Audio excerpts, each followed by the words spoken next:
This is the Spartan Body Mind Podcast. I'm your host, Seth Winterhalter. Spartan Body and Mind. We're here to help men reclaim their manhood by stopping all the shitty excuses and by starting to take extreme ownership over the areas of life that really matter. We want to help you reclaim yourself, your relationships, and your purpose. If you're looking for help doing that, if it's been hard to get into shape physically, if it's been hard to get a hold of your life mentally and emotionally, it's been hard to figure out what to do with your life. You have frustrating relationships. Your relationships are, your marriage is a mess, your parenting is a mess, your friendships, you don't really have deep friendships. If this is you, if any of those things are an issue, we want to help you. We want you to be a thriving man, a man who enjoys life, sucks the marrow out of life. And to do that, we need to be in control and responsible for ourselves, our relationships, and our purpose. So if we can help, check out thespartanprogram.com, thespartanprogram.com. Again, thanks for tuning in today. Today we're talking about what it means to be fit. What is fitness? That's what we're going to dive into. I want to encourage you, subscribe to this podcast, share it. Let people know about it so that they too can benefit from what we're talking about. And go over and join the free Facebook group. Just search Spartan Body and Mind. Go to the show links below. The link will be there. We'd love to have you join us there so you can have a free place to be encouraged and inspired as you become the man you are destined to become. What does it mean to be fit? Here's some questions. Are you physically fit? How would you know? What are you determining that by? Is that a number on a scale you're trying to hit? Is it a body fat percentage that you're trying to get down to? Is it how high you can jump, or is it how far you can throw a ball? What is fitness, and what are the measurements? Think about this. When it comes to fitness, would you consider Michael Jordan in his prime, right, number 23 for the Chicago Bulls? Would you consider Michael Jordan in his prime physically fit? How about Michael Phelps, the Olympic swimmer in his prime with all those gold medals hanging from his neck? Would you consider him physically fit? Jordan, Phelps, kind of similar body types. I mean, Jordan was probably a lot thinner, Phelps a lot thicker, but again, pretty lean, sleek guys. Well, how about Eddie Hall? Do you know who Eddie Hall is? World's strongest man in 2017, 6'3", 361 pounds. I don't know too many guys at 361 pounds that I would consider fit.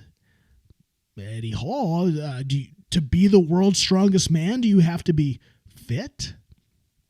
How about Trenton Brown, the Patriots offensive tackle this year? 6'8", 380 pounds. I mean, sure, 6'8", that's pretty tall, but 380 pounds. I've seen some pictures, and that looks like a tummy under that jersey. He ain't got no six-pack. In fact, he's about as far away from a six-pack as I am far away from vegetarianism.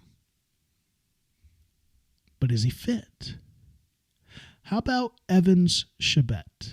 Anyone know who Evans Chebet is? And I apologize if I'm pronouncing your last name wrong. He is the winner of the Boston Marathon last year. He's a Kenyan, 5'7", 132 pounds. I think my right leg weighs 132 pounds. And if we put him next to Trenton Brown, 380 pounds, would we consider either of them fit?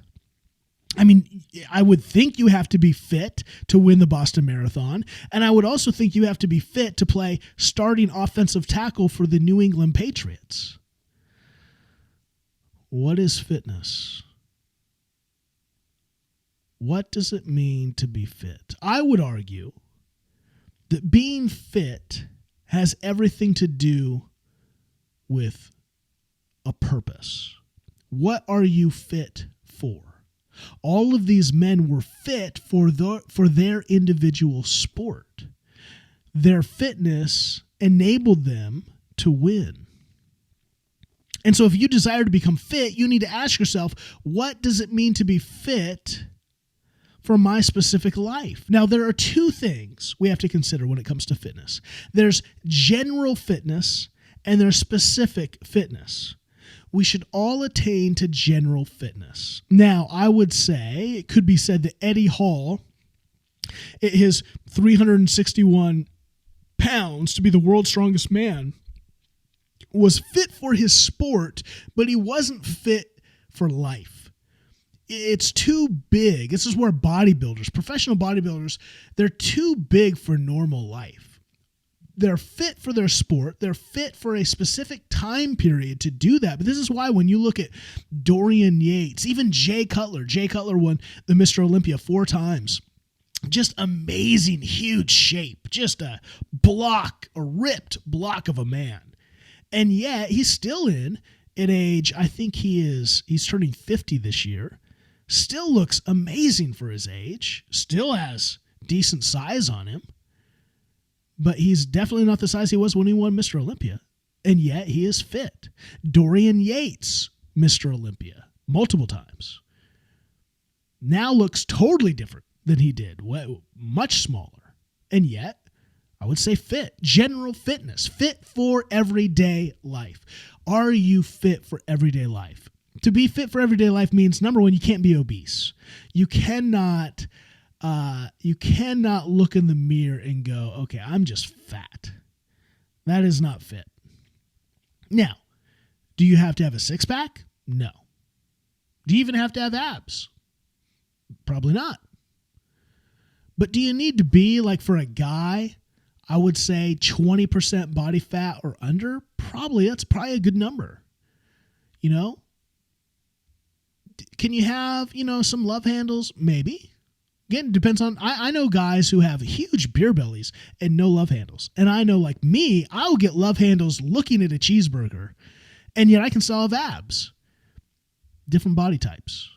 But there's a general fitness where you're physically, right? And this is how you kind of know, like, you'll look in the mirror and know, A. Number two, are you mentally sharp? Are you fatigued? Are you just, right? Is your body fighting against you? And as we get older, this is some realities. You can be in really good shape and still your body's fighting against you because you're aging.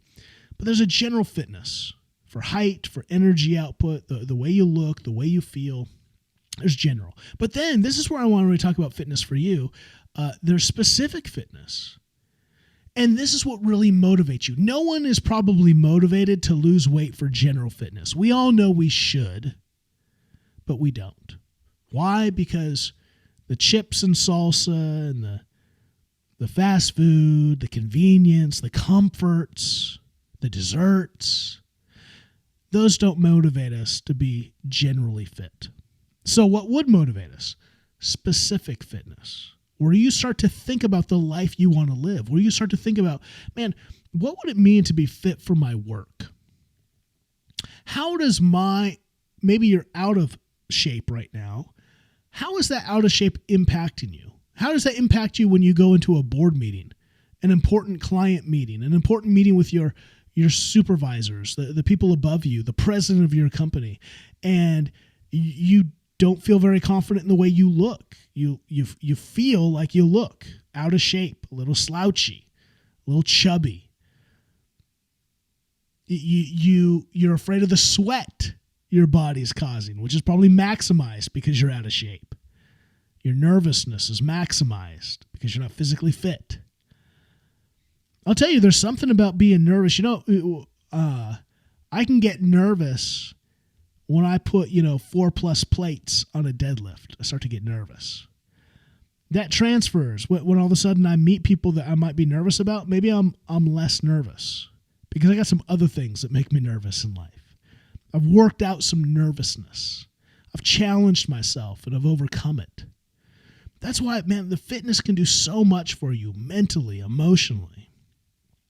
The specific fitness. How would being fit impact your work? How would it impact your relationships? How would it impact your sex life? How would it impact the way you parent, the energy you'd have to parent? Instead of coming home tired and exhausted from work, you come home with a renewed vigor to go out and play with the kids. What would it look like specifically to be fit in the things in life that are important to you? I chatted with a gentleman from India a couple months ago, and he was talking about how he was just extremely overweight. And he was talking about how I asked him, I was trying to help him envision a life of fitness. And I said, if you were fit, if you had lost a couple 100 pounds, again, extremely overweight, I said, what would you do? What would you be able to do? And he said, I'd be able to. First, I think I remember this right. I think first he said, if I lost 100 pounds, I'd be able to go watch cricket. I can watch it at home, but I can't go because, right? I think like a baseball stadium, like the seats, right? Like how would you sit down in one of those seats with the arms on it if you couldn't fit in it? How embarrassing would that be? Like he'd be able to go watch cricket. And then if he lost a couple 100 pounds, he'd be able to play cricket. He'd be able to go hiking. He'd be able to go do things. Think about that. Like maybe you're not so overweight that you can only imagine going hiking, but maybe you've been hiking and it's not enjoyable because you get so winded.